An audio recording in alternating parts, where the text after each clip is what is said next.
Ready? Good evening. Okay ભાઈ, આપણે GST સમજવાનું શરૂ કર્યું. જીએસટીનું ફૂલ ફોર્મ થશે ગુડ્સ એન્ડ સર્વિસીસ ટેક્સ. જીએસટીની અંદર 3 પ્રકારના વેપારીઓ આવે. એક એવો વર્ગ કે જે લોકો જીએસટી નંબર ધરાવતા નથી. એક એવો વર્ગ કે જે લોકો કમ્પોઝિશન સ્કીમમાં જાય છે. અને એક એવો વર્ગ કે જે લોકો રેગ્યુલર જીએસટીમાં જાય છે. જે લોકો રેગ્યુલર જીએસટી નંબર ધરાવે છે એનું જો તમે એકાઉન્ટ મેન્ટેન કરતા હોય તો એઝ અ અકાઉન્ટન્ટ તમારે જીએસટી અંતર્ગત ટોટલ 10 કાર્યો કરવાના થશે. કયા 10 કાર્યો કરવાના થશે એની ઇન્ડેક્સ આપણે ગઈકાલે સમજતા હતા.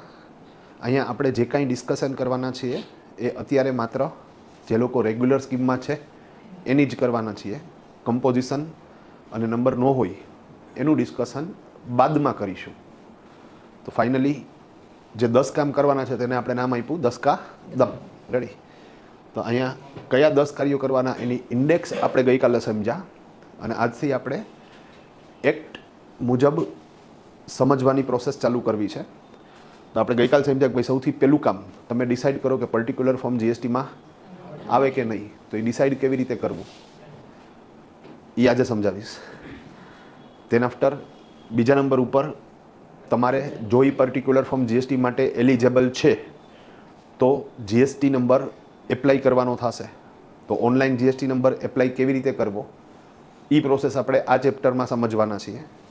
દેન આફ્ટર ત્રીજા નંબર ઉપર બિલ બનાવો અને જીએસટી ચાર્જ કરો.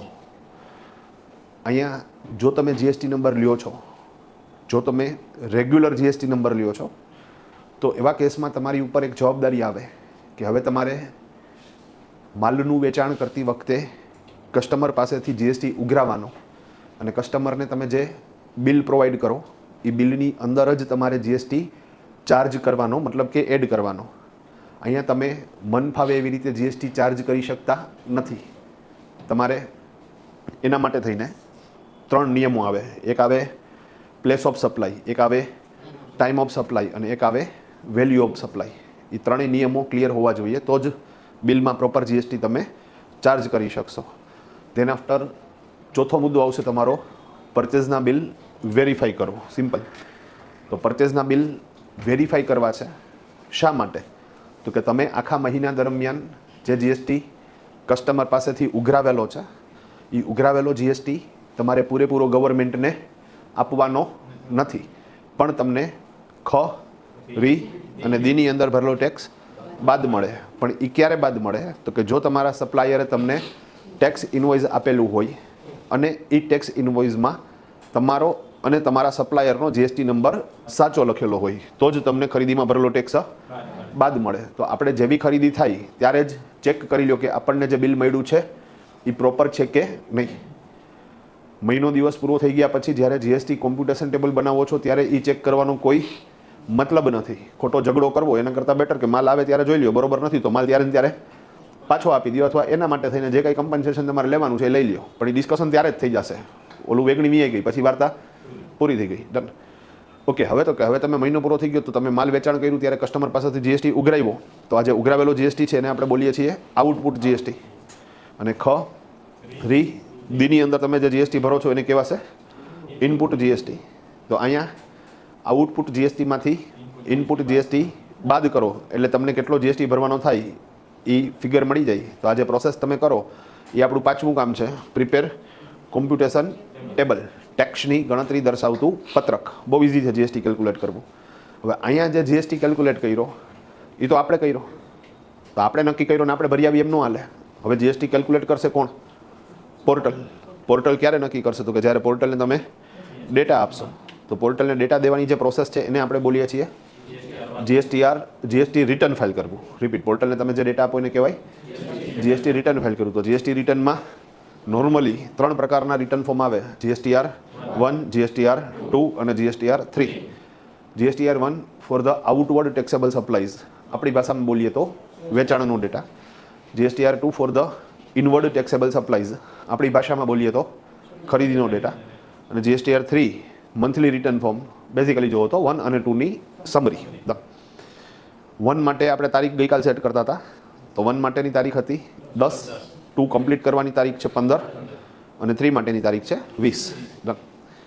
તો હવે મહિનો પૂરો થઈ ગયો, માની લો કે એપ્રિલ મહિનો પૂરો થયો, 1 થી 30 તારીખ પૂરી, તો એપ્રિલ મહિનાનું જે વેચાણ છે એ તમારે GSTR 1માં 10મી તારીખે ચડાવવાનું છે. જેમ 14મી જાન્યુઆરીએ બધા લોકો ધાબે ચડે અને પોતપોતાની પતંગ ઉડાડે, એવી જ રીતે તમારે વાહ હા અહીંયા આગળ બી જાઓ, અંદર વહી જાઓ, ઝડપથી વહી જાઓ અંદર, ખપા ખપ. હા બસ એમાં વાર થોડી હોય, અહીંયા એન્ટ્રી મારે ત્યાં જ શું કરવાનું, હા જગ્યા કરી જ દેવાની, બરોબર ને? રેડી છે ડન. રાજા મારે છે માણસો ડન. તો ઇઝી પ્રોસેસ છે. હા ડન. તને એમ લાગે તું હલવાઈ ગયો એમ ને વ્યવસ્થિત રીતે? હા રેડી આવેલા છે ડન. ઇઝી. હા ભાઈ, તો GSTR 1 જેમ 14મી જાન્યુઆરીએ બધા પોતપોતાની પતંગ ઉડાડે, એવી જ રીતે મહિનો પૂરો થાય ત્યારે પછીના મહિનાની 10મી તારીખે બધા વેપારીઓ પોતપોતાનું વેચાણ પોર્ટલ ઉપર GSTR 1ના સ્વરૂપમાં અપલોડ કરશે. તો તમારું છઠ્ઠું કામ છે પ્રિપેર એન્ડ ફાઇલ GSTR 1. દેશી ભાષામાં વેચાણનો ડેટા તમે અપલોડ કરો. ક્યારે કરવાનો? મહિનો પૂરો થઈ ગયા પછી 10મી તારીખે બધા વેપારીઓ પોતપોતાનું વેચાણ ચડાવશે. ભાઈ ક્લિયર? ડન. ઇઝી. આજે નોર્મલી વેચાણ ચડતું હોય એમાં માની લો કે મેં 200 જણાને માલ વેચ્યો છે, તો એ ક્રમ લખવાના થાય. એ 200 જણાને કઈ તારીખે માલ વેચ્યો છે, બિલ નંબર શું છે, જે પાર્ટીને માલ વેચ્યો છે એ પાર્ટીના GST નંબર શું, પાર્ટીનું નામ શું, માલની વેલ્યુ કેટલી, એમાં CGST કેટલો, SGST કેટલો, IGST કેટલો, ટોટલ વેલ્યુ કેટલી, સ્ટેટ કોડ શું, મતલબ કે આ બધી ડિટેલ્સ તમારે દેવી પડે બિલ વાઇઝ. હા કેવી રીતે GSTR 1 બનશે એ તો જ્યારે આપણે પ્રેક્ટિકલ સમજશું ત્યારે ક્લિયર કરશું. પણ બધાએ 10મી તારીખે GSTR 1 ભરી દીધું. હવે 10મી તારીખ પૂરી થઈ ગઈ. હવે કઈ તારીખ આવશે? 11મી તારીખ આવશે. ઓકે, 11મી તારીખે શું થશે? 11મી તારીખે શું થશે? 11મી તારીખે જાદુ થશે. રેડી છે? તો જાદુમાં શું જાદુ થયું હતું? કે જાદુમાં જાદુ એ થયું કે સાહેબ આપણે 11મી તારીખે 2 ઓટોમેટિક બની જશે. મતલબ કે આપણો પરચેઝનો ડેટા આપણે આપેલો નથી છતાંય ઓટોમેટિક બની જશે. હવે પ્રશ્ન થાય કે સાહેબ મેં તો તમને પરચેઝનો ડેટા આપ્યો નથી, તો તમે ઓટોમેટિક કેવી રીતે બનાવો? તો સાહેબ આપણા સપ્લાયરે સેલ્સનો ડેટા ચડાવ્યો છે, તો એનું જે સેલ્સ છે એ જ આપણું પરચેસ છે, તો એના સેલ્સનો ડેટા એ આપણો પરચેસનો ડેટા, તો એના સેલ્સના ડેટા ઉપરથી આપણો પરચેસનો ડેટા ઓટોમેટિક જનરેટ થઈ જાય. તો GSTR 2 તમારે બનાવવાનું નથી, એ ઓટોમેટિક બને છે. એટલે નોર્મલી આપણે એને બોલીએ છીએ GSTR 2A. ભાઈ ક્લિયર છે? હવે આપણે કરવાનું શું? બની ગયું તો બનાવવાનું તો છે નહીં, પણ સાહેબ ક્યારેક એવું બને કે આપણા સપ્લાયરે અમુક સેલ્સનો ડેટા ચડાવેલો નથી અથવા તો ખોટો ચડાવેલો છે. તો હવે જો ચડાવ્યો નથી કે ખોટો ચડાવ્યો છે, તો એવા કેસમાં તો સાહેબ આપણા GSTR 1માં એ રિફ્લેક્ટ નહીં થાય. તો એવા કેસની અંદર સાહેબ આપણને ઈ ખરીદીની અંદર ભરેલો ટેક્સ બાદ નહીં મળે. તો હવે એના માટે થઈને શું કરવું? તો કે સાહેબ પહેલાં તો ચેક કરો ને કે ખરેખર આવું થયું છે કે નથી થયું. ડન. તો પોર્ટલ ઉપરથી 11મી તારીખે 2 આપણે ડાઉનલોડ કરવાનું. ઓકે, ડાઉનલોડ કર્યા પછી એમાં માની લો કે મને 8 એન્ટ્રી દેખાય છે, તો મને યાદ નથી કે ખરેખર પાછલા મહિનામાં મારી ખરીદી કેટલી હતી. તો મારે પરચેસની બિલ ફાઇલ લેવાની. હવે બિલ ફાઇલ મેં જોઈને તો એમાં મને ખ્યાલ આવ્યો કે ભાઈ ઓકે પાછલા મહિનામાં તમારી ટોટલ ખરીદી 10 વખત થઈ છે, તો એનો મતલબ એમ કે 2 બિલ મિસિંગ છે. તો કયા 2 બિલ મિસિંગ છે એ મારે પહેલાં તો ફાઇન્ડ આઉટ કરવા પડશે. તો મેં ફાઇન્ડ આઉટ કર્યું ભાઈ 9 નંબર અને 10 નંબર છે મિસિંગ છે, તો એ 2 બિલના મેં ફોટા પાડી લીધા. ઓકે, હવે ફોટા પાડી લીધા તો ખબર તો પડી ગઈ કે આ 2 બિલ મિસ છે, પણ હું મારા હેન્ડથી GSTR 2માં સુધારો કરી શકીશ? નહીં કરી શકે. મને ઈચ્છા છે કે હું 2માં સુધારો કરી નાખું, કારણ કે જો 2માં આવશે તો જ મને એ ખરીદીમાં ભરેલો ટેક્સ બાદ મળશે. પણ સાહેબ હું ભૂલ ગોતી શકું છું, ભૂલને સુધારી નથી શકતો. સિમ્પલ. તો સુધરશે ક્યાંથી? તો કે સાહેબ નેચરલી આપણા સપ્લાયર 1માં સુધારશે તો આપણા 2માં સુધરશે. મતલબ કે કૂવામાં હોય તો વેડામાં આવે, 1માં સુધરે. હજુ આવું ન કરે ને તો તમે તો 2માં સુધારી નાખો, તો તમારા મતે બિલ કેટલા થઈ ગયા? 10. ઓલાના મતે સેલ્સના બિલ થાય 8. તો ડેટા મિસમેચ થાય અને એના હિસાબે ક્વેરી જનરેટ થાય. પાછળથી એસેસમેન્ટ પ્રક્રિયા બહુ લાંબી ચાલે. એના કરતાં આ લોકો એવી સિસ્ટમ રાખી દીધી કે ભાઈ ટૂંકમાં તમે જ્યારે આ મોડિફિકેશનનું કાર્ય કરશો ને ત્યારે ઓટોમેટિકલી બેયમાં શું થતું જશે? સુધરતું જશે. અને જો તમે આખી સિસ્ટમને પ્રોપર મગજમાં સેટ કરી હોય તો તમને સમજાઈ જાય કે સાહેબ અહીંયા આ લોકોએ શું કરી નાખ્યું? તો કે એસેસમેન્ટ ઓફિસરનું કામ જ કાઢી નાખ્યું. તમારો ગ્રાહક તમારું સેલ્સ ચેક કરશે, તમે સમજી ગયા. અને તમારા સપ્લાયરનું સેલ તમે ચેક કરશો. હવે 2 જણા આરે ડેટા તમારો મેચ થઈ ગયો એટલે વાર્તા પૂરી. પછી એની ઉપરની ચેનલ શું કરે છે અને કસ્ટમરની નીચેની ચેનલ શું કરે છે એની આરે આપણે કાંઈ લેવા દેવા નથી. પણ તમે જાણતા જાણતા જુઓ ને સાહેબ, તો આખી કડી શું થતી જાય, એ જોઈન્ટ થતી જાય. સિમ્પલ. તો જબરદસ્ત વસ્તુ છે. ડન. તો આપણે હવે સપ્લાયરને જાણ કરવી પડશે કે ભાઈ તમે તમારા 1માં મોડિફિકેશન કરો, અમેન્ડમેન્ટ કરો. તો આના હાટું થઈને જે 2 ફોટા છે આપણે વોટ્સઅપમાં નાખી દેવું. વોટ્સઅપમાં ફોટા નાખી દીધા, ધેન આફ્ટર વોઇસ નોટ નાખશું કે ભાઈ અત્યારે તમને જે 2 બિલ મોકલાવેલા છે, 2 બિલ તમે તમારા 1માં ચડાવેલા નથી, જેનાથી મારા 2માં રિફ્લેક્ટ નથી થતા અને તેનાથી મને આ ખરીદીમાં ભરેલો ટેક્સ બાદ નથી મળતો. તો પ્લીઝ તમે તમારા 1માં એડ કરી આપો અને જો ભૂલ હોય તો સુધારી નાખો એટલે મારા 2માં આવે અને મને ખરીદીમાં ભરેલો ટેક્સ બાદ મળે. આભાર. ડન. આ કામ તમારે 11 થી 15 તારીખ વચ્ચે કરવાનું છે અને આ કામ તમારે તમારા GSTR 1 એમાં કરવાનું છે. ભાઈ ક્લિયર? તો વોઇસ નોટ નાખી દો અને બિલું ટીક થઈ જાય એટલે ફોન કરી દો. બિલું ટીક થાય એટલે હજી તો એણે શું કર્યું જોયું, તો એને ફોન કરો, બાપુ સમજાણું કે હજી હરખી રીતે સમજાવું, તો કે એને સમજાઈ ગયું. તો મેં કીધું ઝડપથી શું કરો હવે તમારા 1માં એડ. દેશી ભાષામાં આદુ ખાઈને એની વાહે પડી જાવ. કારણ કે સાહેબ આપણે ગઈકાલે જ ડિસ્કસ થયું કે સાહેબ નફાનો દર છે એની GSTના દર કરતાં ઓછો છે, GSTનો દર વધારે છે. તો એવા કેસની અંદર આપણને ખરીદીમાં ભરેલો ટેક્સ બાદ નહીં મળે તો આપણો ધંધો નુકસાનીમાં જાય.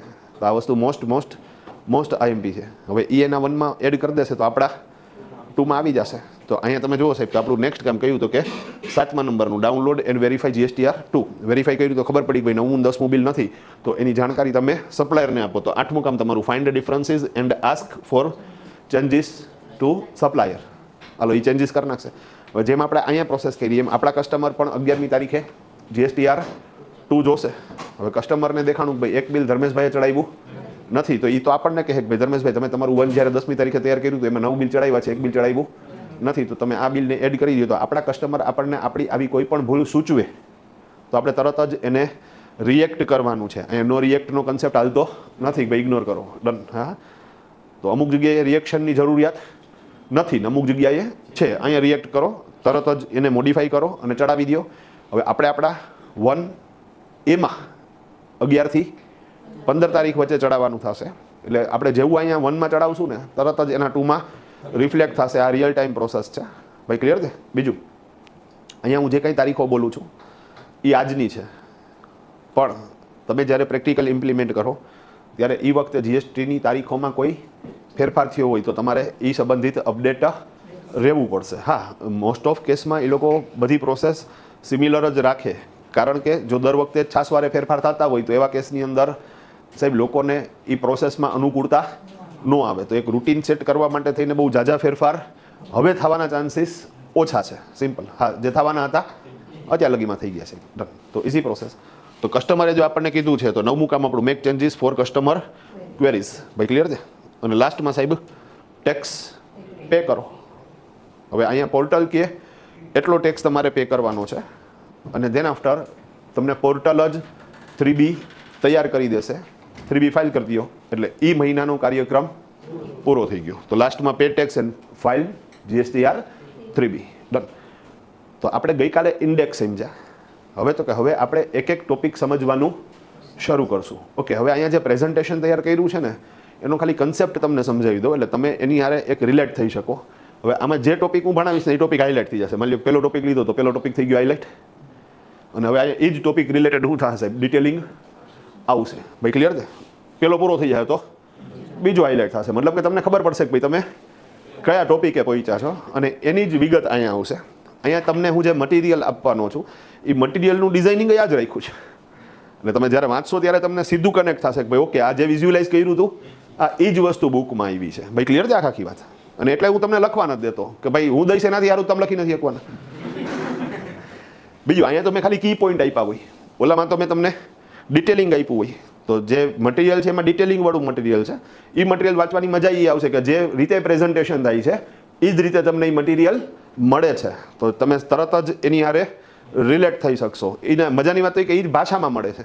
મેં થોડીક ભાષામાં છૂટછાટ લીધેલી છે, પ્રોફેશનલ ભાષા યુઝ નથી કરી. તમે નોર્મલી સમજી શકો ને આપણે વાતચીતમાં જે ભાષા રાખીએ છીએ એ ભાષામાં મેં બનાવી છે. સિમ્પલ. તો ઇઝી પ્રોસેસ. 2 વર્ઝન છે મારી પાસે, ગુજરાતી વર્ઝન છે અને અંગ્રેજી વર્ઝન છે. માધ્યમ મારે કોઈ લેવા દેવા નથી.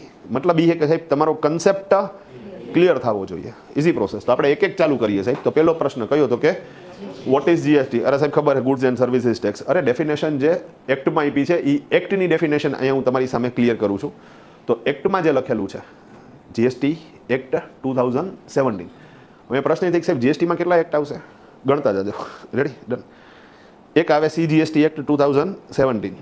સી એટલે સેન્ટ્રલ ગવર્મેન્ટ. એ જ રીતે દરેક સ્ટેટના SGST એક્ટ અલગ અલગ હોય. માની લો કે 29 સ્ટેટ છે તો 29 સ્ટેટના SGST એક્ટ અલગ અલગ.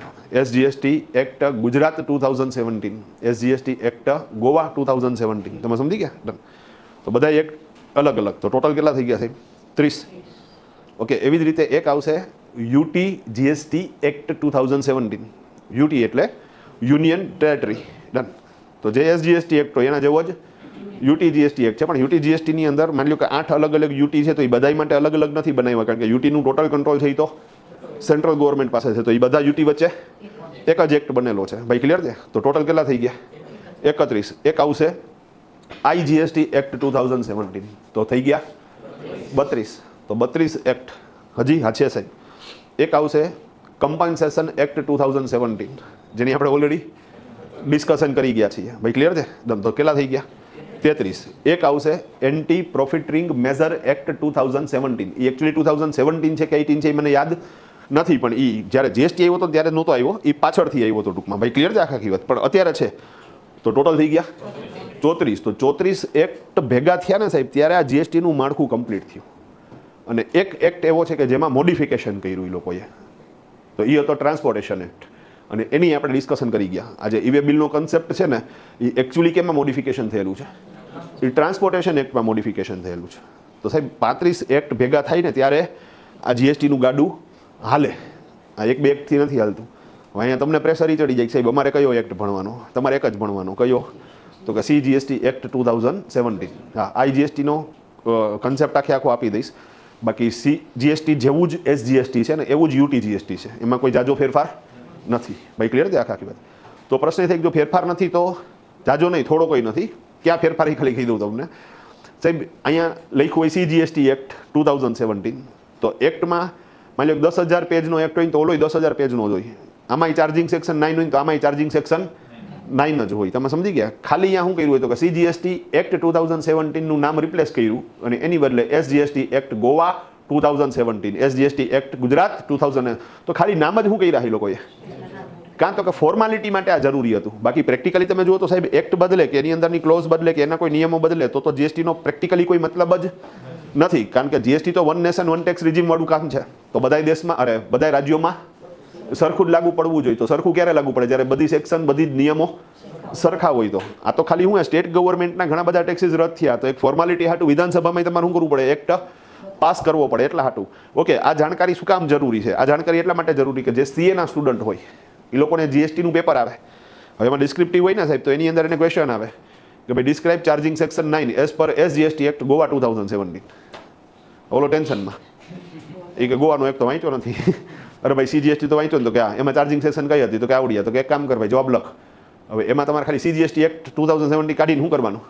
ગોવા કરી દેવાનું. વાર્તા પૂરી. કે ભાઈ as per SGST act Goa 2017 the charging section 9 is, અને એમ કરીને ઠોકી દો સેક્શન. બરોબર ને? કઈ છે તો કે ભાઈ એની kind of supply, either it is goods or it is services or both consider in GST. તો ઇઝી કહેવાનો મતલબ છે આપણે ભણવાનું કયું થાય? CGST act. ભાઈ ક્લિયર છે? ડન. તો ઇઝી. બીજું સેક્શનથી ગભરાતા નહીં. તમારે એનો મર્મ સમજવાનો છે. સેક્શન તમને યાદ ન રહીએ તો કોઈ ચિંતા નથી. ભાઈ ક્લિયર છે આખી વસ્તુ? તો ડન. તો અહીંયા ફરીથી આપણે ડેફિનેશન વાંચીએ અને ખાલી આ અઢી લીટી ઉપર જ ફોકસ કરશું આજે. આજે બીજી કોઈ ચર્ચા જ નહીં કરીએ. તમે કહો આ તો આવડી ગઈ, આગળ વધારો. હમણાં સમજાવું તમને. હે ને? ડન. હા. હું લખ્યું હતું કે એની kind of supply, any kind of supply, any kind of supply. આ શબ્દ છે ને ડેન્જરના પેટનો છે. તમે સમજી ગયા? હા. તો એની કાઇન્ડ ઓફ સપ્લાય થાય. હા થાય ભાઈ. કોઈ પણ પ્રકારની સપ્લાય થાય. પછી એ માલની સપ્લાય હોય કે સેવાની સપ્લાય હોય કે બંને. અહીંયા બોથ શબ્દ લખ્યો ને જે સાહેબ, એ એકચ્યુઅલી અત્યારે જરૂરિયાત નથી, પણ આ લોકો એવું હોય કે ભવિષ્યમાં પછી એક ડેફિનેશનમાં ચેન્જીસ કરો એના કરતાં અત્યારે જ શું કરી નાખો? લખી નાખો. બાકી હું એટલા માટે બોલું છું કે પહેલાં એવું હતું કે સાહેબ કોને ગુડ્સ ગણવા અને કોને સર્વિસીસ ગણવા એ બાબતે કન્ફ્યુઝન હતું. આપણે સોફ્ટવેરનો એક્ઝામ્પલ લીધો હતો. હવે સાહેબ ફિક્સ છે કે આને ગુડ્સ જ ગણાશે ને આને સર્વિસ જ ગણાશે, પણ છતાંય ભવિષ્યમાં કંઈક એવું ઇનોવેશન થયું તો ત્યારે કન્ફ્યુઝન થઈ તો એટલા માટે આ શબ્દ એણે શું કરી દીધો, અત્યારે એડ કરી દીધો હોય ડેફિનેશનમાં. બાકી આ શબ્દની પ્રેક્ટિકલી જરૂરિયાત નથી. ભાઈ ક્લિયર છે? ડન. તો કોઈ પણ પ્રકારની સપ્લાય થાય, પછી એ માલની સપ્લાય હોય કે સેવાની સપ્લાય હોય કે બંને હોય, સપ્લાય થાય આ તો જીએસટી આવશે. તમે આમાં શું મોટી વાત છે, કહું શું મોટી વાત છે. ડન. અગાઉના જે ટેક્સીસ હતા ને સાહેબ, એમાં એવો નિયમ હતો કે માલનું વેચાણ થાય ને એ ટેક્સેબલ ઇવેન્ટ હતી. મતલબ કે માલનું માલિકીપણું બદલે ને તો એ ટેક્સેબલ ઇવેન્ટ હતી. જ્યારે જીએસટીની અંદર સપ્લાય છે ને સાહેબ, એ ટેક્સેબલ ઇવેન્ટ છે. શું ફેર? ઘણો ફેર કહું હમણાં. ડન. જૂનામાં શું થતું હતું, માલ વેચાણો તો જ ટેક્સેબલ ઇવેન્ટ અને તો જ પર્ટિક્યુલર ઇનડાયરેક્ટ ટેક્સ લાગતો. જીએસટીની અંદર સપ્લાય થશે એટલે જીએસટી લાગી જશે. તો હવે અહીંયા પ્રશ્ન એ થાય કે સાહેબ વોટ ઇઝ સપ્લાય? સપ્લાય કોને ગણવી? કારણ કે જો તમને એ સમજાઈ ગયું કે ભાઈ કોને સપ્લાય ગણવી તો સાહેબ વાંધો નહીં આવે. તો અહીંયા તમારે શું કરવું પડશે? વોટ ઇઝ સપ્લાય, એના ઉપર ફોકસ કરવું પડશે. ડન. સપ્લાય કોને ગણવી? મજાની વાત. એકની અંદર 4 પાના આપ્યા. ડેફિનેશન ખાલી કેવડી આપી એણે? અઢી લીટીની. પણ અઢી લીટીમાં એક શબ્દ કયો આવ્યો? સપ્લાય. સપ્લાય સમજવા હાટું કેટલા પાના આપ્યા? કે 4 પાના સમજો તો એ તમને શું થાય? સપ્લાય સમજાય. ઓકે, હું તમને સમજાવું, આપણી ભાષામાં સમજાવું. સાહેબ અમે જ્યારે 2017માં જીએસટી આવ્યો તો ગવર્મેન્ટ ડિપાર્ટમેન્ટે સાહેબ, ફાઇનાન્સ ડિપાર્ટમેન્ટવાળાએ 2016થી જ જીએસટીના સેમિનાર ચાલુ કરી દીધા હતા. હવે અમારા માટે તો ઈ સોર્સ છે ને, જેમ તમે અહીંયા આવ્યા છો શીખવા માટે, અમારે ક્યાંક તો જવું પડશે. સિમ્પલ. તો ત્યાં અલગ અલગ ટોપિક ઉપર સેમિનાર હોય. એવું નહીં કે ભાઈ આખું જીએસટી તમને એક જ સેમિનારમાં સમજાવી દે. હા, તો માની લો કે 5-6 કલાકનો સેમિનાર છે, તો એમાં ખાલી સબ્જેક્ટ કયો છે? સપ્લાય. એ 5 કલાક લગી અમને ખાલી કેના ઉપર સમજાવે? એ સપ્લાય ઉપર જ સમજાવે. પછી અમે તો એ આશાએ ગયા હોય કે રિટર્ન ફાઇલિંગ કેમ થાય એ સમજાવશે, અને કોમ્પ્યુટેશન ટેબલ કેમ બનશે એ સમજાવશે, ને કમ્પ્લાયન્સ કેવી રીતે ક્લિયર કરવું એમ. તો એ ખાલી સપ્લાય ઉપર હોય એટલે અમે એ તો સમજીએ વાલો. પછી એક એવો સેમિનાર હોય કે એમાં ખાલી ઈ વે બિલ જ સમજાવે, બીજું કાંઈ આવે જ નહીં. પછી એક એવો સેમિનાર જેમાં ઈ ઇનવોઇસ જ સમજાવે, બીજું કાંઈ આવે જ નહીં. પછી એમને ખબર પડી કે ઓકે બેંગ્લોરમાં એક સેમિનાર છે તો અહીંયા રિટર્ન ફાઇલિંગ પ્રોસેસ સમજાવે, તો અમે ક્યાં પૂગી જાય? બેંગ્લોર જઈ. હા, ડન. અહીંયા રિટર્ન ફાઇલિંગમાં રિટર્નની અંદર અમને એક જ સમજાવ્યું ને, GSTR 1. મેં કીધું કાંઈ વાંધો નહીં, એક તો એક. મેં ખબર પડી મુંબઈમાં એક રિટર્ન ફાઇલિંગનો સેમિનાર, અહીંયા ગયા, ત્યાં મને શીખાડ્યો. 4-5 વખત પછી મને સમજાણું. મેં કીધું ઓકે 2 ને 3 ક્યાં બનાવવાનું? તમે સમજાવો છો? હવે શરૂઆત હોય ને સાહેબ ત્યારે કન્ફ્યુઝન બહુ હોય. તમે સમજો વસ્તુ આખી. તો અલગ અલગ જગ્યાએ એ 25-26 અમે સેમિનાર શું કર્યા છે, અલગ અલગ એટેન્ડ કર્યા છે. લાખેક રૂપિયાનો તેની ખર્ચો કરી નાખ્યો છે. કારણ કે હવે ગયા છે બેંગ્લોર, તો પછી 2 દી તો શું કરશું અહીંયા? આ રોકાઈને આવશે ને વ્યવસ્થિત રીતે. તો ઇઝી. હા, આમ કરમાં તું અગ્નિ સિસ્ટમ છે. સ્વામિનારાયણ ભગત છીએ. હા, તો હા, આમ કરવામાં પાપ લાગે. તને સમજાડું ડર? હા, તો ઇઝી. અને એના હાટું કે બેંગ્લોર જવાની જરૂરિયાત નથી. તારા જેવા મિત્રો રાખ્યા હોય તો વાંધો ન આવે. અહીંયા રાજકોટમાં મેળ થઈ જાય છે ને. ડન. તો ઇઝી સિસ્ટમ છે. હા, પણ ઓકે, આપણે જે મૂળ વાત હાલતી હતી, હા, કાંઈક તો છે એની અંદર. કારણ કે ખાલી નામ લખવું જોઈએ ને શું ચડે છે. તમે સમજો વસ્તુ આખી, હે ને? તો ઇઝી. ઓકે, આપણે જે મૂળ વાત હાલતી હતી એકચ્યુઅલી. ડન. હા, એટલે અહીંયા છે ને મેં આ જે સેશન તૈયાર કર્યો ને, એ જે અલગ અલગ યાના સેશન હતા ને બધા મિક્સ કરી પછી એને સિક્વન્સ કરી કે ભાઈ ઓકે આમાં પહેલાં કઈ વસ્તુ શીખવી પડે, બીજી કઈ વસ્તુ શીખવી પડે, ને એ મુજબ આખું સેશન શું કર્યું સાહેબ તૈયાર થયું છે. ભાઈ તમે સમજી ગયા?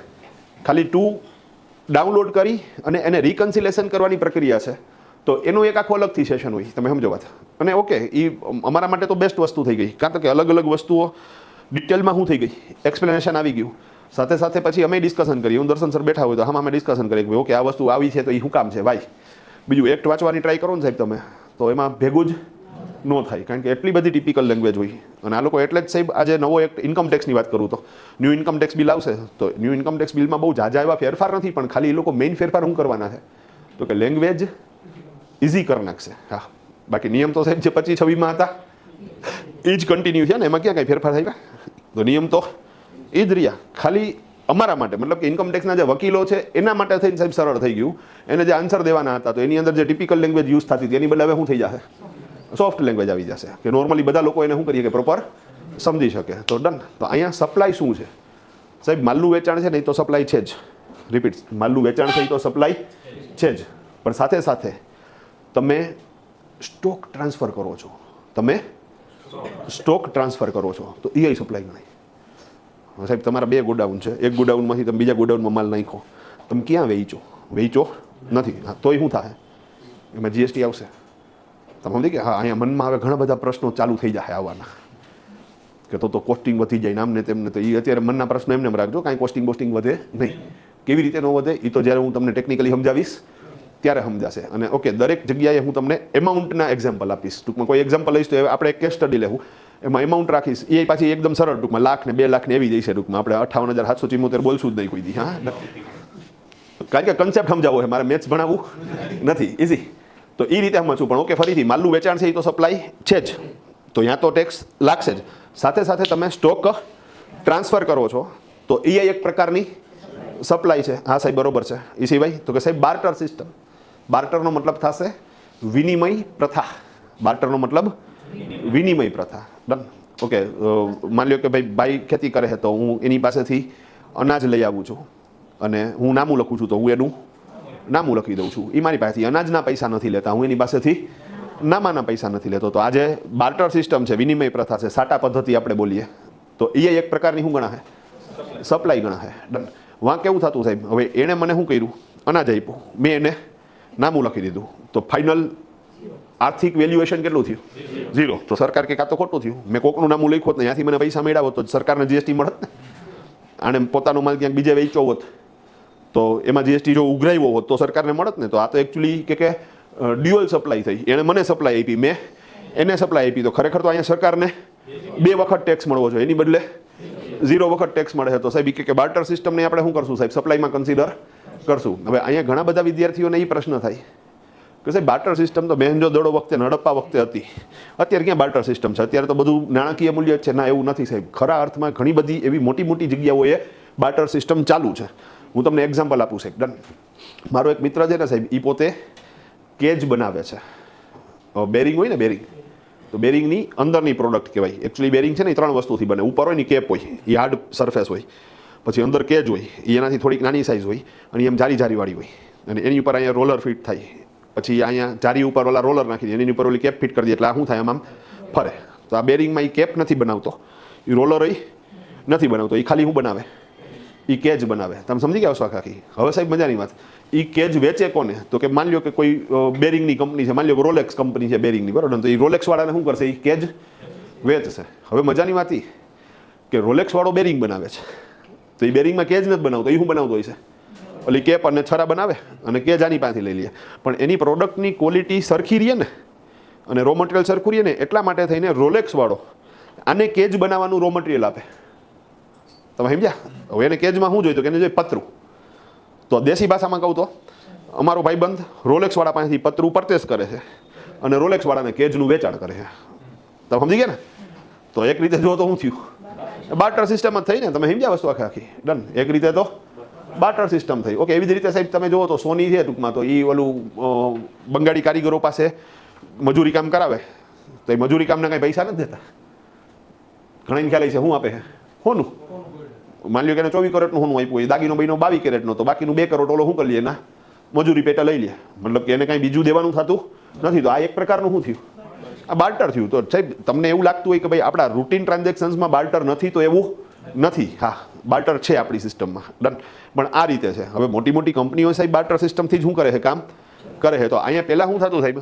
બાર્ટરમાં સામે ઉડી જતું. હવે અહીંયા તમારે બેયના ડોક્યુમેન્ટેશન કેવા રાખવા પડશે?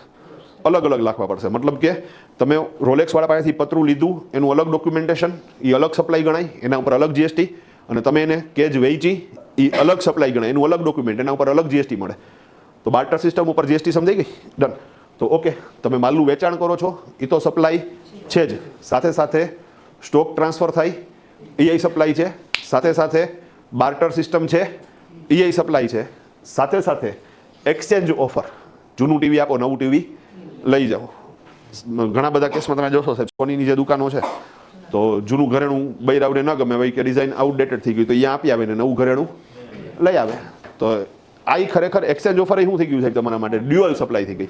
પહેલાં શું થતું સાહેબ? તો કે લાખનું ઘરેણું તમે હોનીને આપો, પછી હોની તમને કંઈક નવું ઘરેણું આપો, એનું બિલ થયું 1,10,000 રૂપિયાનું, તો તમે ઉપલા 10,000 દઈ ગયો, વાર્તા પૂરી થઈ ગઈ. અને બિલ બનતું નહીં એવી રીતે બનતું કે ભાઈ વેચાણ થયું 1,10,000નું માઇનસ રિટર્ન આવ્યું 1 લાખનું ને ફાઇનલ બિલ બનતું. તો સરકારને ટેક્સ ખાલી કેટલા ઉપર મળે? 10,000 ઉપર મળે. સરકાર કે ભાઈ અહીંયા તો ડ્યુઅલ છે ને, તમે લાખનું હોનું ખરીદ કરો અને 1,10,000નું હોનું વેચો, તો ખરેખર તો મને અહીંયા ટેક્સ કેટલા ઉપર મળવો જોઈએ? 2 ને 10 ઉપર મળવો જોઈએ. તો અહીંયા બેના અલગ અલગ ડોક્યુમેન્ટ બનાવો. તો એક્સચેન્જ ઉપર શું કરી નાખવા લોકોએ જીએસટી નાખી દીધું. હવે એક્સચેન્જ ઉપર કેવી રીતે એ હું ખાલી તમને સમજાવું છું. અને બીજી એક વાત, આ બધું અલ્પવિરામવાળું છે. હા, તમને વચ્ચે કાંઈ પ્રશ્ન થાય તો તમે પૂછી શકશો, પણ આગળ જો એ ટોપિક આપણે ડિટેલમાં ડિસ્કશન કરવાના હશું તો હું તમને કહીશ કે ભાઈ આગળ આની ડિટેલમાં ડિસ્કશન થશે. એટલે હાલ પૂરતું હું પેન્ડિંગ રાખું છું. તો કોઈ ઈગો ઉપર વાત ન લઈ લેતા, બરાબર ને, કે ભાઈ મેં પ્રશ્ન પૂછ્યો તો સાહેબે શું કર્યું, જવાબ જ ના, એવું ન કરતા, બરાબર. રેડી. તો ઇઝી એક્સચેન્જ. ઓકે, એ જ રીતે તો કે સાહેબ લાઇસન્સ છે, એ જ રીતે રેન્ટ છે, લીઝ છે, સર્વિસ તમે પ્રોવાઈડ કરી, પેટે તમે ઇન્કમ લીધી, તો આ બધી વસ્તુ કેમાં કન્સિડર થશે? સપ્લાયમાં કન્સિડર થશે. અને લાસ્ટ જે છે ને સાહેબ, એ તો મગજ હેંગ થઈ જાય. કારણ કે અમે લગભગ 1.5 મહિના લગી અહીંયા ગોટે ચડ્યા હતા કે આ શું કહેવા માગે છે. તો એને લાસ્ટમાં શું કીધું સાહેબ? Disposal of goods. એટલે ડન હે. હા, માલનો નાશ થાય ને તો એના ઉપર શું થાય? દેશી ભાષામાં કહું તો એન કેન પ્રકારે માલ જાય. રેડી? એન કેન પ્રકારે માલ જાય. તમે કે માલ ચોરાઈ ગયો, હે માલ ગયો, હા ગયો, જીએસટી લાગશે. તમે કે માલ બળી ગયો, હે માલ ગયો, હા માલ ગયો, આ જીએસટી લાગશે. હા, તમે કે માલ અંગત વપરાશ માટે ઘરે લઈ ગયા, દુકાનમાંથી ગયો, હા ગયો, જીએસટી લાગશે. હા, તમે કે માલ ધર્માદામ આપી દીધો, હે ધર્માદામ આપ્યો, માલ વયો ગયો ને, તો કે વયો ગયો, તો જીએસટી લાગશે. ગજબ છે સાહેબ. તમે કોઈને ગિફ્ટ આપી દો તોય જીએસટી લાગે. ઓકે, કોઈ પ્રોડક્ટ, ખાદ્ય પ્રોડક્ટ છે, એક્સપાયરી ડેટ પૂરી થઈ ગઈ નહીં, માલ તમે ડિસ્ટ્રોય કરી નાખો, હરગાવી નાખો, તોય જીએસટી લાગશે. હવે પાછા નવા પ્રશ્નો ચાલુ થયા મનમાં કે સાહેબ ચોરી ગયો માલ, તમે કહો જીએસટી લાગે. જીએસટી તો ઇનડાયરેક્ટ ટેક્સ છે, આપણે તો ભરવા નથી, તો ઓલા ચોર પાસેથી લેવાનો. એટલે હા, ચોર મળે તો જીએસટી થોડો લેવું, બધું નહીં લઈ લે એની પાસેથી, હે ને. રેડી? પણ અગેન આ પ્રશ્ન છે, પેન્ડિંગ છે, આગળ આપણે ડિટેલમાં ચર્ચા કરશું. અને એક વાત લેખી જ ગેરંટી કે ભાઈ તમને હું બધાય કન્સેપ્ટ સમજાવી દઈશ, આમાં એકય કન્સેપ્ટ બાકી નહીં હોય. બીજો હું બોલું એનું મહત્વ નથી, તમને સમજાય એનું મહત્વ હોય, પણ ધીરજ રાખીને તમારે આ બધી પ્રોસેસ શું કરવી પડશે? સ્ટેપ બાય સ્ટેપ સમજવી પડશે. That's all. ડન. તો ઇઝી પ્રોસેસ ભાઈ. તો ડિસ્પોઝલ ઓફ ગુડ્સ, તો એમાં શું થશે? જીએસટી આવશે. તો અહીંયા શરૂઆતના કેસમાં જ્યારે 2017માં સાહેબ અમે જીએસટી સંબંધિત સેમિનાર લેતા ને, તો મોટાભાગના વર્ગ એવા હતા કે જે લોકો અકાઉન્ટિંગ ફિલ્ડ સાથે કનેક્ટેડ હતા, કારણ કે ઓલરેડી એકાઉન્ટિંગ કરતા, તો એને પોતાને શું કરવું પડશે? અપડેટ તો થવું પડશે. તો ત્યારે આ ટોપિક મારે સમજાવવો એ બહુ અઘરો પડતો, કારણ કે એ બધાના મગજમાં વર્ષોથી છાપ હતી કે ભાઈ માલનું વેચાણ થાય તો જ ઇનડાયરેક્ટ ટેક્સ આવે. જ્યારે અહીંયા તમને શું કીધું હતું કે ભાઈ માલનું વેચાણ થાય તો ઇનડાયરેક્ટ ટેક્સ આવશે જ, પણ હાઈરે હાઈરે તમે સ્ટોક ટ્રાન્સફર કરો છો તોય આવશે, બાર્ટર સિસ્ટમમાંય આવશે, વિનિમય પ્રથાની અંદર એક્સચેન્જ ઓફરમાંય આવશે. એ જ રીતે લીઝ છે, રેન્ટ છે, એ જ રીતે કોઈ સર્વિસ પ્રોવાઈડ કરી છે તો એ દરેક જગ્યાએ આવશે. અને લાસ્ટમાં તો હદ કરી નાખી સાહેબ કે ભાઈ ડિસ્પોઝલ ઓફ ગુડ, દેશી ભાષામાં માલ જાય છે એટલે જીએસટી આવશે. તો કન્ફ્યુઝન બહુ હતું ટૂંકમાં. ઇવન શરૂઆતમાં આમ નહીં હતું. તો પહેલાં તો મારું કન્ફ્યુઝન ક્લિયર કરવું પડે, તો જ હું તમને ક્લિયર કરાવી શકું કે આ એક્ઝેક્ટલી શું કહેવા માગે છે. તો અહીંયા તો પ્રશ્ન એવી સાહેબ સપ્લાય થઈ એટલે જીએસટી આવી ગયો. તો પાછો એક મનમાં પ્રશ્ન થાય સાહેબ સપ્લાય થઈને જીએસટી આવી ગયો તો સૂર્ય પ્રકાશ આપે છે, તો એ એક પ્રકારની સપ્લાય છે. એ જ રીતે નદી પાણી આપે છે તો એ એક પ્રકારની સપ્લાય છે. મા બાળકોને જમાડે છે તો એ એક પ્રકારની સપ્લાય છે. બાપા ફડાકા મારે છે તો એ એક પ્રકારની સપ્લાય છે. હા, વૃક્ષ ઓક્સિજન આપે છે તો એ એક પ્રકારની સપ્લાય. તો તમે એમ કહો કે સપ્લાય હોય તો જીએસટી આવે, તો સાહેબ આ બધી સપ્લાય છે તો આમાંય જીએસટી આવે? કન્ફ્યુઝન. તો જો આ પ્રશ્નને સપ્લાયને વધારે ડિટેલમાં સમજવું છે તો સપ્લાયને તમારે 4 આયામમાં સમજવું પડશે. તો સપ્લાય માટે થઈને સાહેબ આપણે એક પૈડું લઈ આવ્યા, બરોબર ને? રેડી? ડન. તો આ ગાડીને આપણે સ્ટાર્ટ કરશું. તો હાલો ભાઈ, ગાડી સ્ટાર્ટ. રેડી છે? ડન. તો ઇઝી જોજો હોય નું એમાંથી અઘરી છે. રેડી? તો ઇઝી છે. હા, ડન. તો હાલો ભાઈ, સપ્લાયનું ચકરડું ફરવાનું ચાલુ થઈ ગયું. તો હવે સપ્લાયને કેટલા આયામમાં સમજશું? 4. પહેલો આયામ, જો સપ્લાય છે અને કન્સિડરેશન છે.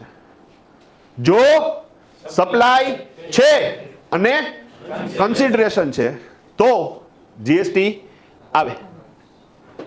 મેં સમજી ગયા? સપ્લાય છે, હા છે, કન્સિડરેશન છે, હા છે, જીએસટી આવશે. ભાઈ રેડી? બીજો આયામ, સપ્લાય છે, કન્સિડરેશન નથી. સપ્લાય તો છે પણ કન્સિડરેશન નથી, તો જીએસટી નહીં આવે. ભાઈ ક્લિયર છે? હવે અહીંયા હલવાણી ક્યાં થઈ મને ખબર છે. હા, કન્સિડરેશન શબ્દ જ નથી સમજાતો તો સમજી લ્યો. ડન છે? હા, તો કન્સિડરેશનનો મતલબ થશે આપલે. રેડી? તો કન્સિડરેશનનો મતલબ થાય બદલો. કન્સિડરેશનનો મતલબ થશે અવેજ. આપણે કાંઈ પણ વસ્તુ, માની લો બોલપેન લીધી અને બદલામાં પૈસા આપ્યા, તો સપ્લાય થઈ, હા થઈ, એની સામે પૈસા આપ્યા તો કન્સિડરેશન થયું, હા થયું. ભાઈ સમજી ગયા? તો સપ્લાય હોય, કન્સિડરેશન હોય તો જીએસટી આવે. સપ્લાય તો છે પણ કન્સિડરેશન નથી તો જીએસટી નો આવે. ઓકે, સૂર્યપ્રકાશ આપે છે, હા બરોબર છે. સપ્લાય છે, હા છે. કન્સિડરેશન છે, કન્સિડરેશન નથી તો અહીંયા જીએસટી નહીં આવે. પછી અહીંયા એમ નહીં કે ભાઈ હું સવારના પોરમાં સાહેબ પાણી રેડું છું સૂર્યને, ડન હા, ઈ નો હાલે, ડન હા રેડી ભાઈ, ક્લિયર છે આખી વાત. તો અહીંયા તમે કે એના કન્સિડરેશન છે આપણું, એમ ન હોય, ડન હા. પૈસા કંઈ જાય છે નથી જતા, અદભુત છે ભાઈ, ડન. તો ફરીથી સપ્લાય છે, આ છે. કન્સિડરેશન છે, ના સૂર્યના પ્રકાશમાં કન્સિડરેશન નથી તો જીએસટી ન આવે. ઓકે, સૂર્યા કંપનીનો બલ્બ લીધો ભાઈ, ક્લિયર છે. સપ્લાય છે, આ છે. કન્સિડરેશન છે, જીએસટી આવશે. ઓકે, નદીમાંથી પાણી પી લીધું, સપ્લાય છે, કન્સિડરેશન નથી, જીએસટી નો આવે. ઓકે, બિસ્લેરીની પાણીની બોટલ લીધી, સપ્લાય છે, કન્સિડરેશન છે, જીએસટી આવશે, ઇઝી. ઓકે, માં બાળકોને જમાડે છે, સપ્લાય છે, કન્સિડરેશન નથી, જીએસટી નો આવે. ઓકે, બાળકો રેસ્ટોરન્ટમાં જમી આવ્યા, સપ્લાય છે, કન્સિડરેશન છે, જીએસટી આવશે. ભાઈ સમજાણી વાત આખી? તો ઇઝી છે. બાપાએ ફટાકા માર્યા તો સપ્લાય છે, કન્સિડરેશન નથી તો જીએસટી નહીં. બાપાએ 2 બાઉન્સર રાખ્યા છે કે આને માર, હા રેડી. તો હા, એ કેવો ઉઠ્યા નહીં છે તું વિચાર લે, રેડી. તો એના હાટું થઈને શું કર્યા? બાઉન્સર રાખ્યા છે, હા ડન. તો સપ્લાય છે, કન્સિડરેશન આપે, બાઉન્સરને શું કરવા પડ્યા? પગાર દેવા પડ્યા, ઇઝી. તો જીએસટી આવશે. કહેવાનો તાત્પર્ય તમે સમજી તો ગયા ભાઈ, બરોબર ને, રેડી. તો સપ્લાય છે, કન્સિડરેશન છે તો જીએસટી આવે, સપ્લાય છે, કન્સિડરેશન નથી તો જીએસટી નો આવે. આટલું ખાલી સમજી લ્યો ને એટલે 99% આવી ગયું. તમે તો 1% શું બાકી રહી ગયું? અપવાદ. દરેક જગ્યાએ અપવાદ હોય ને. હા, બીજું એ અપવાદ છે એટલે એને બહુ જાજુ માથે ચડાવવું નહીં. અપવાદ તો અપવાદ છે ને, ઇઝી સિસ્ટમ છે. તો એના હવે હું જે બોલું ને એનાથી પ્રેશરાઇઝ ન થતા, કારણ કે એ અપવાદ છે. પહેલાં તો અપવાદ હોય તો સમજાય ને બધાને. હા, કે જે નોર્મલ થતું એના કરતાં થોડુંક ઊંધું થાય તો એને અપવાદ કહેવાય. હા, લગ્ન થાય તો નોર્મલી શું થતું હોય તો કે દીકરી છે ટૂંકમાં વહુ થઈને શું થાય તો કે દીકરાવાળા છે ને અહીંયા ઘરે આવે તો એ નોર્મલ થયું. હા, જેથી છોકરો થઈને ઘર જમાઈ થઈને જાય એ અપવાદ છે. આવું થાય છે સમાજમાં, પણ એ ક્યારેક થાય છે, એ અપવાદ છે ટૂંકમાં. તો ઇઝી પ્રોસેસ છે એમ. અહીંયા આ 2 વાત છે ને એ કેવી છે? નોર્મલ વાત છે. એટલે મેં અહીંયા લખ્યું છે સામાન્ય, જો લખ્યું છે. હવે હું કહું છું ને અપવાદ છે. ઓકે, હવે જે ત્રીજું લખીશ ને એ પહેલાંનું અપવાદ છે અને ચોથું લખીશ ને એ બીજાનું અપવાદ છે. લખી પહેલાં એટલે ક્લિયર થઈ જાય ભાઈ, ડન છે. તો જે ત્રીજો આયામ છે સાહેબ એ શું કહે તો કે ત્રીજો આયામ છે એ વાત કરે છે કે ભાઈ સપ્લાય તો છે, આ સપ્લાય છે સાહેબ, કન્સિડરેશન છે, સપ્લાય એ છે, કન્સિડરેશન પણ છે. તો જો સપ્લાય છે, કન્સિડરેશન પણ છે, પણ અપવાદ છે તો અહીંયા જીએસટી નહીં આવે. આવું ક્યારે બને એ કહું તમને. સાહેબ સપ્લાય છે, હા, કન્સિડરેશન અહીં હા, તો જીએસટી તો આવવો જોઈએ. અરે નથી આવતો, કયા કેસમાં નથી આવતો એ સમજાવી દઉં છું. હવે મજાની વાત કે જો તમને અપવાદ સમજાઈ ગયો તો એ સિવાયમાં તો બધામાં આવવાનું જ છે. તો આવું ક્યારે બનશે નહીં તમને કહું. Normally petroleum product, repeat, normally petroleum product, petrol, diesel, crude, aviation fuel, kerosene અને નેચરલ ગેસ, આ બધી પેટ્રોલિયમ પ્રોડક્ટમાં કન્સિડર થાય. તો પેટ્રોલિયમ પ્રોડક્ટની અંદર જીએસટી નથી સાહેબ. તમે પેટ્રોલ પંપે પેટ્રોલ લીધું તો એણે તમને પેટ્રોલ આપ્યું ને, તમે એને પૈસા આપ્યા તો સપ્લાય થઈ, કન્સિડરેશન થયું, સાહેબ જીએસટી નથી. તમે શું વાત કરો પેટ્રોલ પર જીએસટી નથી? શું કામ નથી? તો કે એના ઉપર ઓલ્ડ ટેક્સેશન છે, એના ઉપર ઓલ્ડ ટેક્સ. જીએસટી તો નથી ને, એના ઉપર ઓલ્ડ ટેક્સેશન છે. પેટ્રોલ ઉપર સેન્ટ્રલ એક્સાઇઝ અને વેટ છે ભાઈ, સમજી ગયા? તો સેન્ટ્રલ એક્સાઇઝ સેન્ટ્રલ ગવર્મેન્ટને મળશે અને વેટ સ્ટેટ ગવર્મેન્ટને મળશે. પણ પેટ્રોલ ઉપર કયો ટેક્સ છે? ઓલ્ડ ટેક્સેશન છે ભાઈ, ક્લિયર છે? એટલે જીએસટી નથી. અને આ સિવાય છે બીજી પ્રોડક્ટ કઈ? હું શાકભાજી, આમ કરવું તો કે શાકભાજી, ડન હે રેડી. હા, તને ખબર ન પડતી એમ, ડન હે રેડી. તો ઇઝી. ઓકે, અહીંયા કઈ વાત આલે છે? તો alcoholic liquor four human consumption. હા, આ એક્ટમાં લખેલું હે, બાકી આપણી ભાષામાં દારૂ, દારૂ, ડન હે. તો alcoholic liquor four human consumption મતલબ કે ઓલું સેનેટાઈઝર વાળું આલ્કોહોલની વાત નથી. હા, બધું આલ્કોહોલનો ઘણા તો ઓલું કોવિડ હાલતું હતું ને સાહેબ, તો સેનેટાઈઝર પીવા માંડ્યા. હા, એ કે 2 ફાયદા, એક તો અંદર આલ્કોહોલ થઈ કે તો એનાથી મોજ આવશે એ કે, અને પ્લસ એ કે અંદર કોવિડના જંતુઓ બધા શું થઈ જાય? મરી જાય. હા, ભાઈ મેસેજ આવે ભાઈ ઈ જ ગયો. હા, તો અઘરું છે ભાઈ. હા, એને બોટલ બાપા ક્યાં કાલ આખી બોટલ હતી, આજ ક્યાં ગઈ? હા, ડન. ઓલો બોલે નહીં કે હું કાંઈ ન કહું કે હા. તો ઇઝી છે. તો તે કર્યા હતા ને ખેલ એવા વ્યવસ્થિત રીતે? હા, ગામડે તો બધા ખેલ જ કરતા હોય તમે. હા, તો આપણે જે મૂળ વાત આવતી હતી, હા, ક્યાં હતા? હા, alcoholic liquor four human consumption, એના ઉપર જીએસટી નથી. ઓકે, તો કે એના ઉપર સ્ટેટ એક્સાઇઝ અને વેટ છે. સ્ટેટ એક્સાઇઝ સ્ટેટને મળે અને વેટ પણ સ્ટેટને મળે. તો અહીંયા છે ને સાહેબ, જ્યારે 2014માં મોદી સરકાર આવી પછી એણે પહેલો નિર્ણય લીધો કે સાહેબ આપણે આ અઘરો કેસ છે, આને શું કરો, પહેલાં ક્લિયર કરો. હા, પ્રાયોરિટીમાં પહેલા નંબર ઉપર છે મોદી સરકારમાં. ડન. પછી તમે કહો તો આવ્યો તો 2017માં, તો ડ્રાફ્ટ બનેમાં વાર લાગે ને. પ્લસ આ બધા મુખ્યમંત્રીઓને શું કરવો પડે, સમજાવવા પડે. હવે બધા જંગલ રાજ જેવું ખાતું હોય, તમે સમજી ગયા? હા, તો હવે એમાં એના મુખ્યમંત્રીની મિટિંગ કરી. એમાં બધા સ્ટેટના મુખ્યમંત્રીને આવવું તો પડે. એમાં મમતા દીદી આવ્યા હતા. હા, ઓલો કુજલીવાલા આવ્યો હતો, શું નામ એનું? હા, કેજરીવાલા. ડન. તો કેજરીવાલ આવ્યો હતો વ્યવસ્થિત રીતે. હા, ડન. તો ઇઝી છે. હા, કેજરીવાલ નામ છે એનું, કુજલીવાલ નથી. હા, ડન. તો ધ્યાન રાખતો જાજો તું. ડન. હા, તો ઇઝી છે. હા, એ ઉનાળામાં મફલર પહેરી ડાટા મારતો હોય વ્યવસ્થિત રીતે. હા, તો એન્જોય, એમાં કંઈ ખોટું નથી. હા, ડન. ઓલો પ્રેસ ફોટોગ્રાફર નજીક આવે ને, ઇનબિન કર્યું એને કાઢી નાખે. હા, ડન. બુશેટના બટન આડાવડા ફિટ કરે. હા, ત્યાં તો કે બસ નોર્મલ લાગવું જોઈએ લોકોને. લોકો એની યારે શું થવા જોઈએ, કનેક્ટ થવા જોઈએ. નામે રાખ્યું આમ આદમી પાર્ટી, પોતે કેવો લાગે, આમ આદમી જેવો લાગે. હા, ડન. તો વહરી આઈટમ છે, તમે સમજો વસ્તુ આખી. હા, ડન. હા, એ ક્યાં ખબર પડે નહીં તમને સમજાવું. સિમ્પલ તમે આ લોજિકને પકડી લેવો. ડન. બે વસ્તુ ખબર પડે કેજરીવાલ કેવો મળે. બાકી શરૂઆતમાં બધા કન્ફ્યુઝ થતા હતા. હું પોતે કન્ફ્યુઝ થતો હતો. મેં કીધું ના, ખરેખર રાજનીતિમાં આવો જ માણસ જોઈએ. હા, ડન. આ જ માણસ જોઈએ. મેં કીધું આ કાંઈક શું કરશે, પરિવર્તન લાવશે. આપણને બધાને એવું દેખાતું હતું. ડન.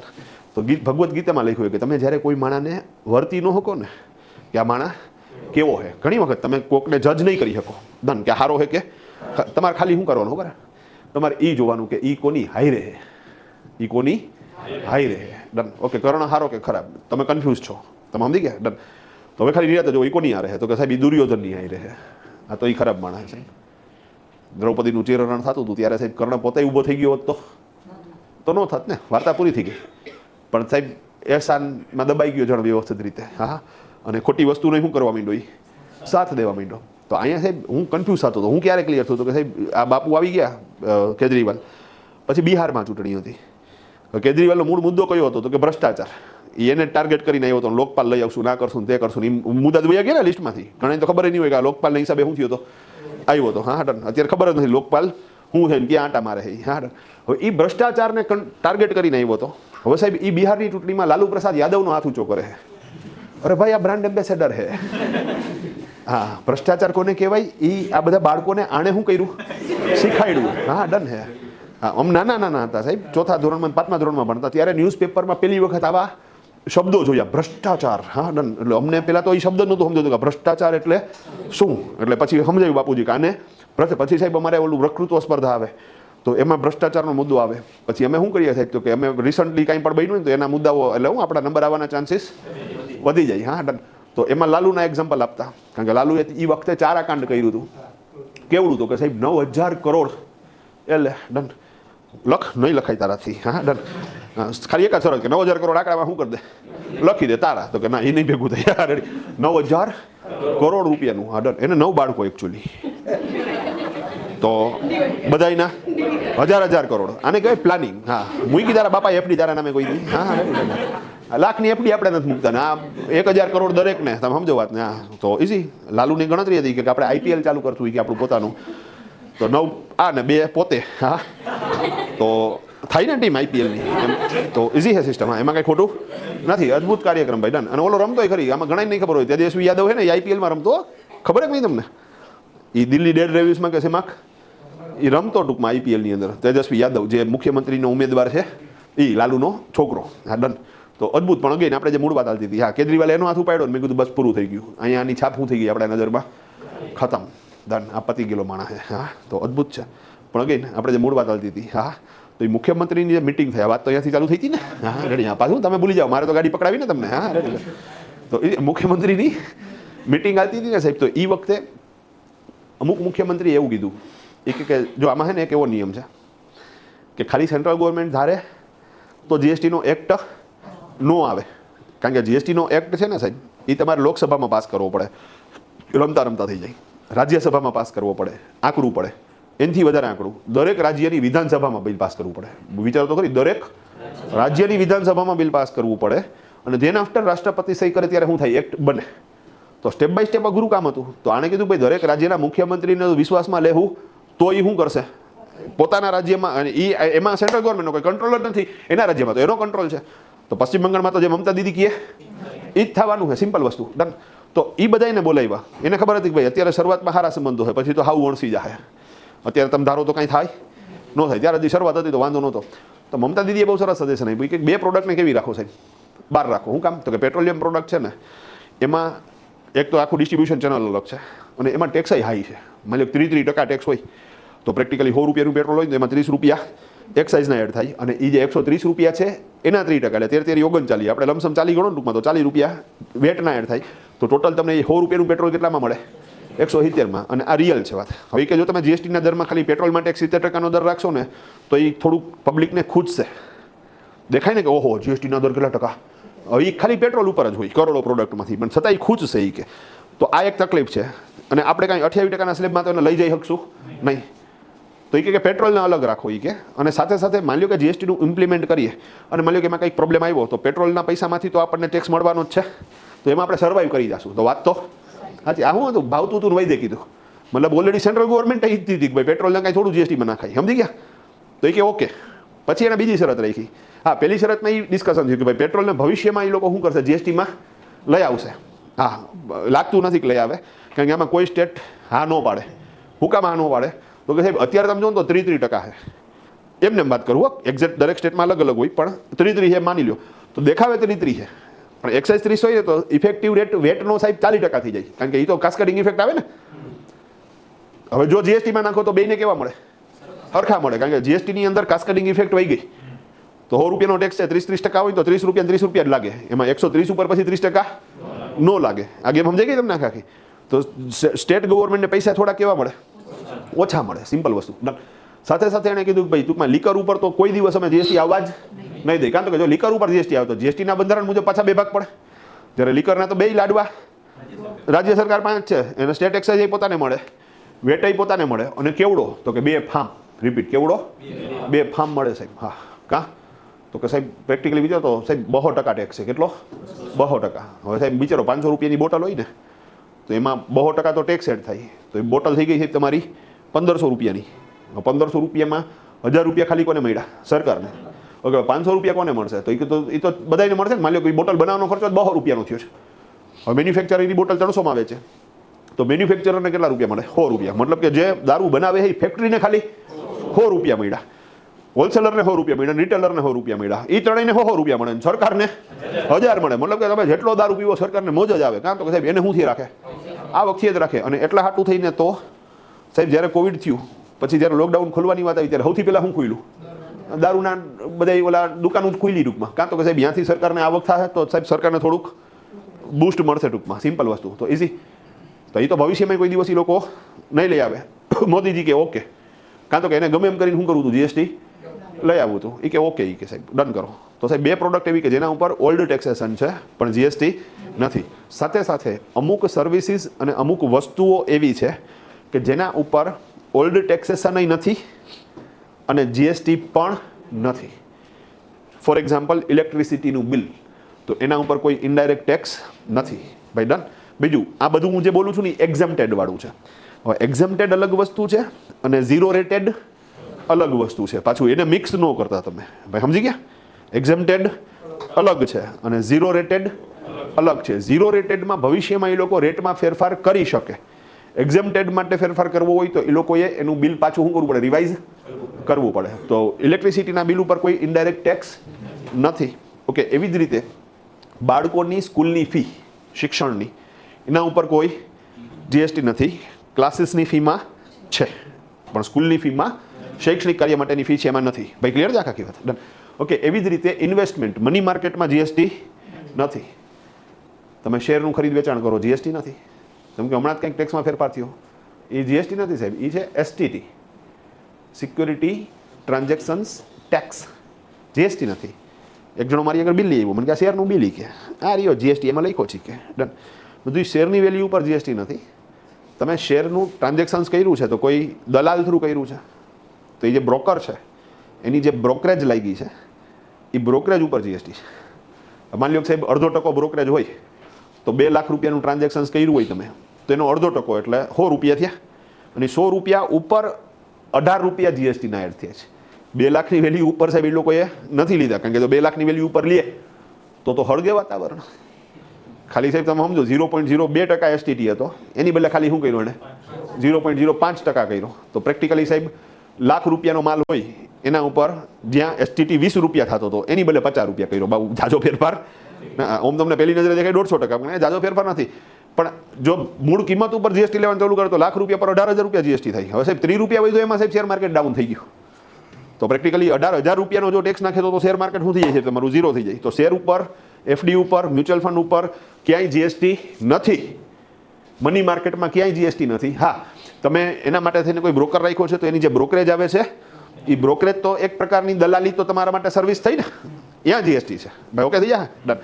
તો પેટ્રોલિયમ પ્રોડક્ટ અને આલ્કોહોલ દારૂ ટૂંકમાં એમાં ઓલ્ડ ટેક્સેશન છે અને આ સિવાય ઇલેક્ટ્રિસિટીનું બિલ ઇન્વેસ્ટમેન્ટ બાળકોની સ્કૂલની ફી એક્સપોર્ટ ઉપર જીએસટી નથી done money market repeat money market investment એમાં જીએસટી નથી ફાર્મિંગ ખેતી અને પશુપાલન એમાં જીએસટી નથી એક્ઝેમ્પ્ટેડ છે ભાઈ ક્લિયર છે આખી વસ્તુ rent for residential purpose repeat rent for તો એમાં જીએસટી નથી આ કોમર્શિયલ પર્પસ છે તો છે પણ રેસિડેન્શિયલ પર્પસમાં નથી તો આ બધી એવી જગ્યાઓ છે કે જ્યાં સપ્લાય તો છે કન્સિડરેશન પણ છે પણ જીએસટી નથી તમે ઇલેક્ટ્રિસિટીનું બિલ ભર્યું તો સપ્લાય થઈ ને તમને ઇલેક્ટ્રિસિટીની સર્વિસ મળી અમે તમે એને શું કર્યા પૈસા આપ્યા તો સપ્લાય છે કન્સિડરેશન છે જીએસટી નથી ભાઈ ક્લિયર છે આખી વસ્તુ ડન તો આ બધી એવી જગ્યાઓ જે અપવાદરૂપ કિસ્સા સપ્લાય છે કન્સિડરેશન છે પણ જીએસટી નથી અને લાસ્ટમાં જ્યાં મગજ ફરે એવી વસ્તુ કહી દો કે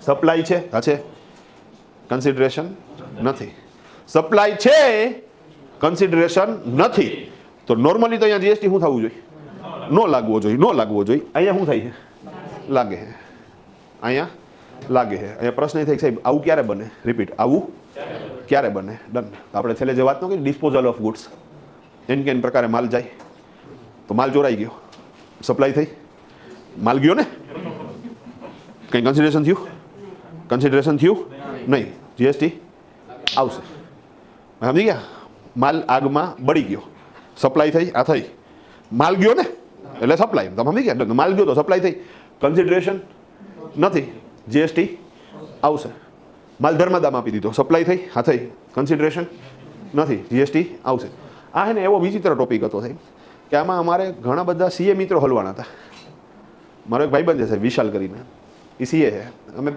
બીજા ધોરણથી હારે ભણતા તમે સમજી ગયા બહુ હોશિયાર છોકરો હવે એનો એક દી ફોન આવ્યો મને કે શું છે કે એક પ્રોબ્લેમ થઈ ગયો મેં કીધું બોલ ને મને કે ધર્માદામાં જીએસટી આવે કે મેં કીધું આવે ધર્માદામાં જીએસટી આવે હા ઓકે હા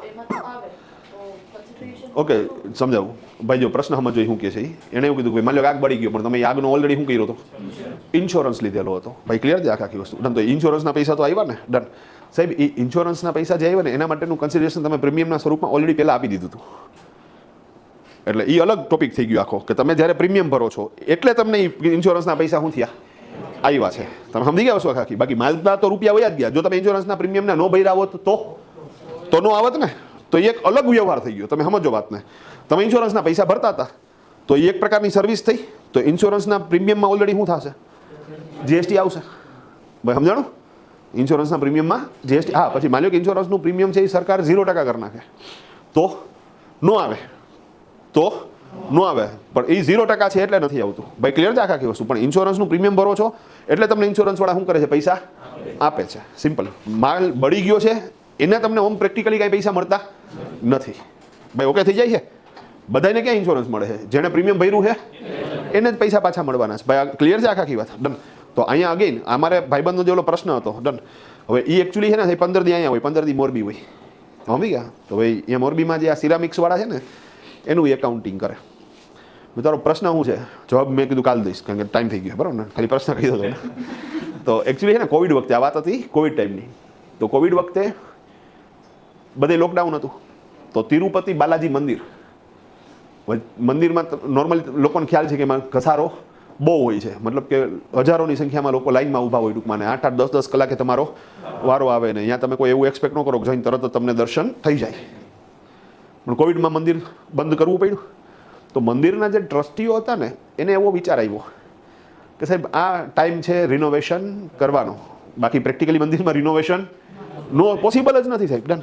તો આ ટાઈમ છે કે આમાં આપણે રિનોવેશન કરી શકીએ. તો સરકારની સ્પેશિયલ પરમિશન લીધી, કોવિડના બધા પ્રોટોકોલનું પાલન થાય એ રીતે એણે રિનોવેશનનું કામ ચાલુ કર્યું.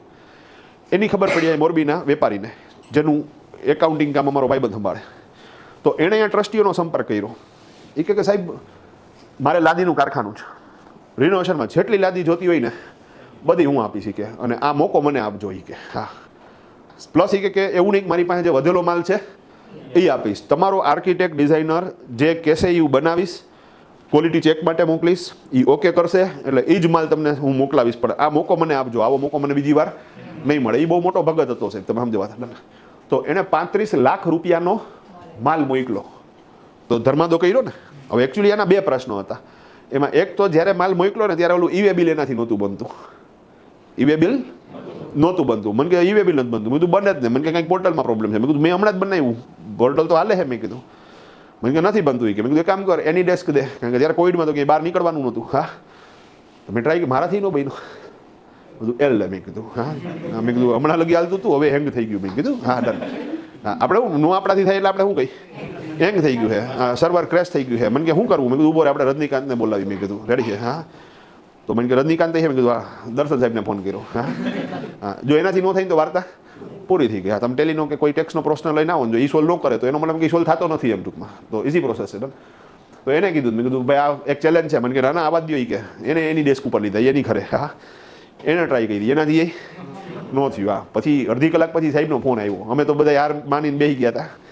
મને કે થઈ ગયું. કે મેં કીધું કેવી રીતે? હા, મને કે 1 રૂપિયાથી બનાવવાનું. કે હા, આમાં ઈ-વે બિલમાં 0 વેલ્યુથી નથી બનતું. હવે બીજું ગમે એ ચેલેન્જ ક્યારેક તો પહેલી વાર આવી હોય ને, 0 વેલ્યુથી ઈ-વે બિલ ન બને. તો મને કે 1 રૂપિયાથી બનાવવાનું. કે અને કોઝ ઓફ ટ્રાન્સફરની અંદર ચેરિટી નાખી દેવાની. એટલે રસ્તામાં ક્યાંય તમારો માલ ઊભો રહીએ તો તમે એને કન્ફર્મ કરી શકો કે ભાઈ ઓકે ભાઈ માલ 35 લાખનો છે પણ ચેરિટી પર્પઝથી છે. આ તો ઈ-વે બિલ બનાવવું પડે એટલે 1 રૂપિયાનું શું કર્યું આપણે બનાવ્યું. તો એ પ્રશ્ન તો એનો શું થઈ ગયો? સોલ્વ થઈ ગયો. પછી પાછો મને ફોન આવ્યો. મને કે ભાઈ રિટર્ન ફાઇલ કરવાનું હતું. કે આ ધર્માદા ઉપર જીએસટી આવે? કે મેં કીધું આવે ને. એનો બુકમાં વાંચ્યું ભાઈ ધર્માદા ઉપર હવે હલવાનો ક્યાં આવે, કેવી રીતે? હા, એ કે મારે ઓલા ટ્રસ્ટીઓ પાસેથી લેવાનું કે અમારે જ ભરી દેવાનો કે શું કરવાનું? મેં કીધું ટ્રસ્ટી પાસેથી નહીં લેવાનો. મને કે તો અમારે ભરી દેવાનું. તમારે નહીં ભરવાનું. મને કે તો કરવાનું હું? મેં કીધું એ કાલ કહીશ.